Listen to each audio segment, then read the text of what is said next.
दोस्तों एक बात याद रखिए, सर्टिफिकेट इन कम्युनिटी हेल्थ कर लो या बीएससी कम्युनिटी हेल्थ कर लीजिए आप, चाहे एमएससी कर लो, बीवॉक कर लो, अगर ये कहते हो कि एमबीबीएस के बराबर हो जाएगा तो बिल्कुल गलत बात है। एमबीबीएस की जो लिमिटेशन है उस पर भी मेडिकल नेग्लिजियंस का केस पड़ता है एमबीबीएस पे भी, और वो भी 2.5-5-6 करोड़ तक इंश्योरेंस करवा के रखता है।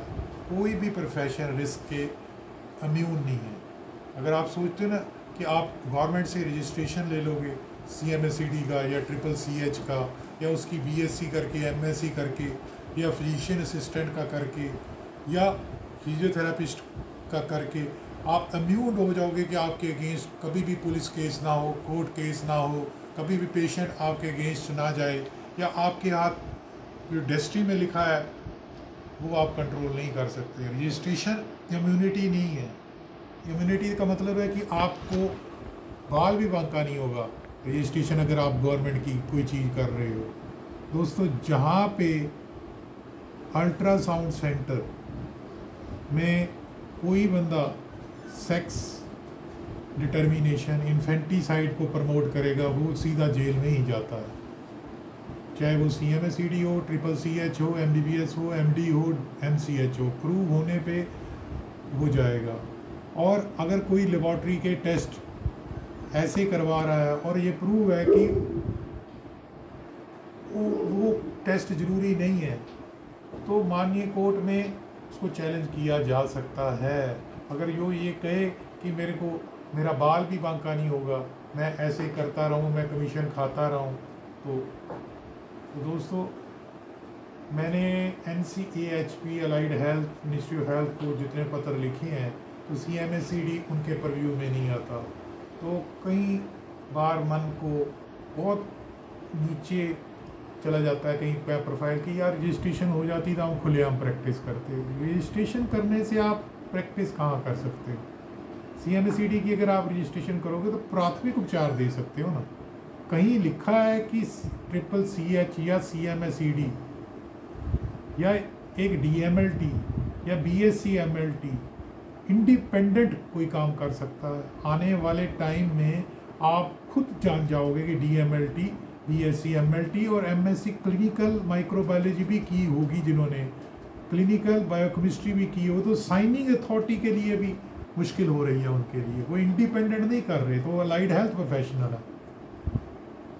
तो कोई कोर्स जो रजिस्टर्ड होता हो, आप मान लो फार्मासिस्ट हो और आपकी रजिस्ट्रेशन होती है, क्या आप खुलेआम MBBS की भांति प्रैक्टिस कर सकते हो? जवाब दो मेरे को। मान लो आप BPT हो और रजिस्ट्रेशन आपकी हो गई है UP स्टेट मेडिकल फैकल्टी में या आने वाली अलाइड हेल्थ काउंसिल में, या MPT हो, क्या आप MBBS की तरह दवाइयाँ ड्रिप लगा सकते हो? जवाब दो आप। कहने का तात्पर्य, रजिस्ट्रेशन इम्यूनिटी नहीं देती। गवर्नमेंट से कोई रजिस्ट्रेशन ले लेनी और वो रजिस्ट्रेशन को इक्वलेंट मानना MBBS के बराबर गलत है। इवन MBBS भी ऑर्थो का केस आ जाए, घुटना रिप्लेस करना हो, यूरेटर में पथरी हो, तो MBBS वाला भी हाथ नहीं डालता। तो CCC या CMSCD किस बात की मूली है? तो कई बार कोई ऐसी चीज़ें, ये तो बहुत छोटे कोर्स है प्राथमिक उपचार के, क्या वाकई आप प्राथमिक उपचार कर रहे हो?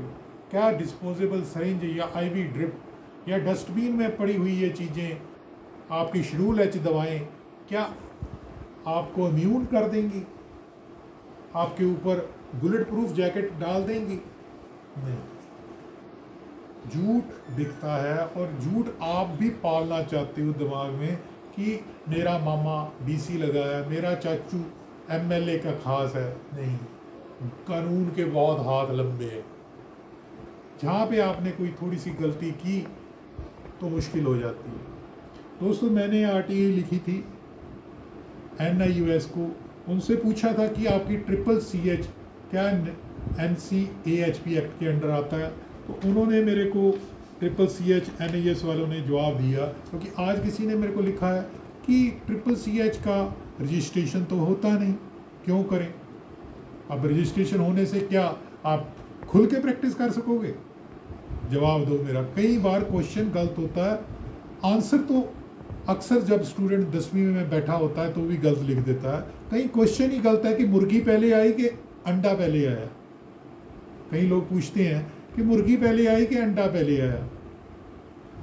अब ये चीज़ का क्वेश्चन ही गलत है, तो इसका मतलब लिटिल नॉलेज है आपको। Little knowledge is very dangerous thing.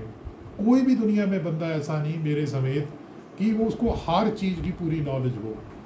एक बहुत बड़ी प्रोवर्ब है कि आप अखबार पढ़ते हो तो अखबार में हर चीज़ आपके लिए नहीं है। वहाँ कोर्ट नोटिस भी होंगे, पब्लिक नोटिस भी, एडमिशन नोटिस भी होंगे, स्पोर्ट्स का नोटिस भी होगा, ठीक है? तो हर चीज़ में परफेक्शन नहीं होती। तो आगे से जो जवाब हमें आया national institute open schooling ministry of education की तरफ से कि CCC course is offered by NIS education board and NIS as a board authority to conduct, उसके पास पूरी अथॉरिटी है vocational technical programme different sector में, और MHRD की रेजोल्यूशन अवेलेबल है वोकेशनल प्रैक्टिस में, और NIS has vested with authority to offer courses up to pre degree level.